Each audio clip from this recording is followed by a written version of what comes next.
Continuing now with our special coverage on O'Connor tonight. It's today, obviously, but it's day 2 of CPAC here in Washington, D.C. Next to me here is the former acting Attorney General, maybe future Attorney General, Matt Whitaker. Can I say that? I'm going to say it. You can say whatever. Someday, I want you to be Attorney General. Well, you're very kind. I enjoyed my time at the Department of Justice. I spent 7.5 years as a U.S. Attorney and then ultimately Chief of Staff and Acting Attorney General. I love the institution. It's under great challenges, not unfixable, but great challenges. Well, and that I want to talk about that testimony of Merrick Garland earlier this week, because the Attorney General, obviously, there's oversight there in the Senate. The Justice Department is accountable. They're subject to oversight and questioning of the senators. I was embarrassed for the Justice Department with this Attorney General and the way he fumbled around. He couldn't even answer straight questions about things that are very disconcerting about how justice is divvied up in this country. Larry, he didn't want to answer those questions. He was purposefully evasive, and I think he was, I would have called it almost dishonest, because he just wouldn't recognize obvious facts. He wouldn't recognize the difference between how the Biden administration is using the enforcement of the FACE Act versus the enforcement of the Act against protested judges. The FACE Act is a law that was instituted, we talked about on the show, about people protesting in front of Planned Parenthood. And really all it means is you're not allowed to prevent people from entering and interfering. And it's ridiculous what we're seeing right now from them. Yeah, not only is it ridiculous what we're seeing a lot of purposeful and intentional enforcement where they're observing, supervising. I guess he doesn't call that investigating, but they're looking for criminal violations of any kind. And at the same time, their criminal violations are happening in front of justices' houses, and they're also the U.S. Marshals, we were told, are there, and nothing is happening. It's and this is the American people are ever increasingly finding examples and seeing different ways that there's a two-tiered system of justice, and this is another example. And talk about the insidious nature of that, because the American people, for a justice system to work, there's a reason why justice is blind in all of those statutes. It doesn't matter how rich you are, how poor you are, what race you are, what gender you are. That shouldn't matter. But we see that that's all that matters with this Justice Department, and it makes people lose faith in something that they need to have faith in. It is. And again, they're using the law and they're using the power of the Department of Justice to advance an ideology, a pro-abortion ideology, a pro-diversity, equity, and inclusion agenda. Remember when they sold Merrick Garland on the American people as Obama's moderate choice for the Supreme? Oh, conservatives should love this guy. He's not an activist. And look at what kind of Attorney General he is. I want to erect a statue to Mitch McConnell for keeping this guy from a hearing. Well, I hear a lot of complaints. I'm an Iowa Hawkeye football fan. I hear a lot of complaints about our offense. We won a bowl game 21-7 because the defense scored 14 points. But, if you don't like what Merrick Garland's doing, he's advancing the Biden radical left-wing agenda. And that's what you get when you elect these Democrats that claim they're moderates, that claim they're middle-of-the-road candidates that are unwilling to answer the tough questions, and then they put these radicals in the office to advance their agenda. And this is why conservatives, Republicans, independents who recognize there's something wrong in Washington, they get frustrated, Matt Whitaker, because they see a Merrick Garland go in there and use every ounce of influence and power he has to radically change. And then a Republican gets into the Justice Department that we don't want to rock the boat, we respect the institution, they're tied down by the Lilliputians, let's be honest. I mean, it is literally a situation where you have somebody like Jeff Sessions that is prevented from advancing his agenda. What do you mean prevented? Who's preventing him? No one's preventing Merrick Garland? What happened?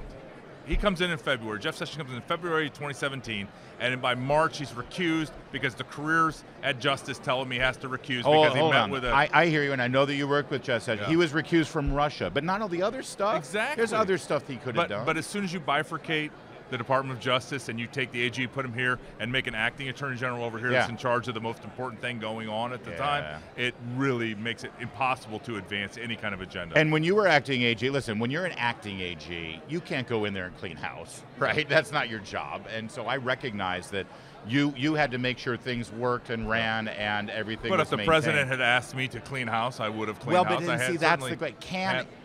Is that what needed? Is a new attorney general needed to come in and say, as far as I'm concerned, everybody's job is up for question right now? Yeah. Well, I mean, unfortunately, we have, fortunately or unfortunately, depending on what purpose you have some protections of career officials, and so. But there are ways. There's Schedule A, Schedule C. There's ways to bring people in, temporary appointments. But there are also, there's a lot of political appointees in the Department of Justice. And, what I want is not somebody that's going to advance the left-wing agenda or the right-wing agenda or any agenda. I want them to follow the rule of law, to say that no one's above the law, that we do these cases the same way for the same reason, that the law is applied to everyone equally. Investigations, search warrants, arrests are all handled through the same paradigm. And that's just, we see it as the opposite of that right now. And the thing that I think is disconcerting to the American people is that should already be a given. The fact that a new attorney general has to come in and say, okay, everybody, apply the law equally to all American citizens, that's terrifying that even has to be said. It is. But again, remember, the most powerful thing an attorney general can do is set priorities of the Department of Justice and then put resources behind those priorities. Yeah. Because right now, the federal code and the federal laws there's more federal violations than you can ever enforce. And so you have to set priorities, you have to direct, and that's what Merrick Garland is doing really effectively to advance the left-wing agenda. Right. Can I also ask you, just in terms of the role of the Justice Department with federal law, we see these district attorneys all across the country who have been backed, as you know, by George Soros and these left-wing political action groups. They get into office and they ignore the law. They don't enforce the law. They don't prosecute people. They put criminals on the streets.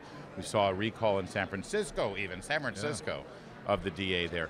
Is there a role from the Justice Department? Can they start examining these district attorneys? What's the separation of power there with the states? There's not a lot of federal oversight. In fact, there's no federal oversight of local prosecutors. Now, that being said, what they can do, the U.S. attorneys around the country have an ability to take cases federally if these folks aren't willing to do their job. And there's also some powers, depending on the state, where state attorneys general can take cases from these district attorneys. We're seeing that in Virginia with Jason and we saw a little bit in Florida. Florida, Ron DeSantis and Ashley Moody, who's their attorney general, are doing a really good job on this issue, getting rid of the radicals or taking their cases they're unwilling to prosecute. Yeah. But at the same time, there's too much crime, especially in these major cities, where a prosecutor, if they are not doing their job, somebody above them is not going to be able to make a dent in these really serious quality of life crimes. Remember when President Trump threatened to have some federal law enforcement help out in Chicago because things had gotten so bad, and in Portland, and everyone going crazy and everyone nuts, and Lori Lightfoot said, "How dare you, sir? Right. We've got everything under control in Chicago." Right. How sweet was it to see the people of Chicago this week rise up? We spent a lot of time and attention when I was there on Chicago and trying to help the police, who the rank and file of Chicago PD are good people who are just not supported by their political leadership. And we sent extra ATF agents. We tried to help them, but the political leadership was just unwilling to do the hard work of bringing law and order and cracking down on violent crime. I know you love the Justice Department. You talked about it, and as well you should. I love the Justice Department. I love the FBI. Is it? I feel like we're starting to see some whistleblowers who also love the Justice Department FBI, who are just as concerned. Congressman Chairman Jordan said on the stage here at CPAC that he's got some very brave whistleblowers who are coming forward. Is this the moment? Are we starting to see that shift now? We are, and because they have somebody that can help advance sort of what they're complaining about and try to fix those problems. But as we talked about this morning on your radio show on WMAL, it really, at the end of the day, comes down to political will and a desire to cut budgets, to reduce funding, to take away some of the resources until the Department of Justice and the FBI start doing things the right way for the right reason. Matt Whitaker, tight end for the Iowa Hawkeyes. I always like it when you make a Big Ten football reference. Although, what bowl were you referring to? Was that the Weed Whacker Bowl? Was that the Poulon Weed Whacker Bowl? Yeah, something like that. It was definitely it wasn't a. There were no roses involved. There was no playoff picture there for the Hawkeyes this year. But I'm sure next year. Better luck next year. No comment. More to come on O'Connor Tonight.